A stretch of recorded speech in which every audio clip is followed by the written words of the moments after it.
కోనసీమ జిల్లా కపిలేశ్వరపురం మండలం మాచ గ్రామంలో పుంత రహదారులు కాలువలు ఎన్నో ఏండ్లగా అభివృద్ధికి నోచుకోకపోవడంతో అధ్వానంగా తయారయ్యాయని రైతులు ఆవేదన వ్యక్తం చేస్తున్నారు.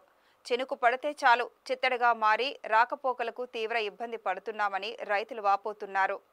అక్కడి పరిస్థితులను రైతులతో కలిసి మాజీ ఎంపీటీసీ వాసంశెట్టి శ్రీనివాస్ మీడియాకు వివరించారు.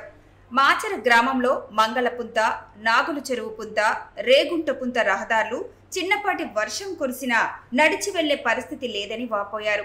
పండిన పంటను ఇళ్లకు తీసుకురావడానికి నానాపాట్లు పడుతున్నామని, పొలాలకు వెళ్లడానికి అవస్థలు పడుతున్నామని తెలిపారు.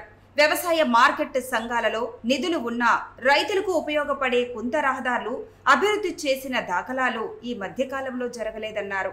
కోటిపల్లి బ్యాంక్ కెనాల్ ఆధునీకరించి ఎన్నో ఏండ్ల కావడంతో గుర్రపు డెక్క తుప్పలతో నిండిపోయి దిగువ పొలాలకు నీరు ప్రవహించడం లేదని తెలిపారు. ప్రభుత్వం ఇప్పటికైనా స్పందించి పుంత రహదారులు, పంట కాలువలను బాగు చేసి తమను ఆదుకోవాలని రైతులు కోరుతున్నారు.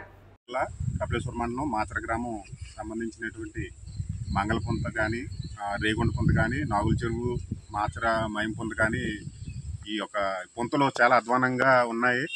వీటి యొక్క రైతులు చాలా క్లిష్టమైన పరిస్థితులు ఎదుర్కొంటున్నారు. ఒక పిండి బత్త పట్టుకెళ్ళాలన్నా సైకిల్ వెళ్ళే పరిస్థితి లేదు. దీనిపై వెంటనే ఈ మన ప్రభుత్వం వెంటనే దీనిపై స్పందించి ఈ పుంత రోడ్లు అభివృద్ధి చేసే విధంగా తోడ్పడాలని మేము రైతుల తరఫున మేము కోరుకుంటున్నాం.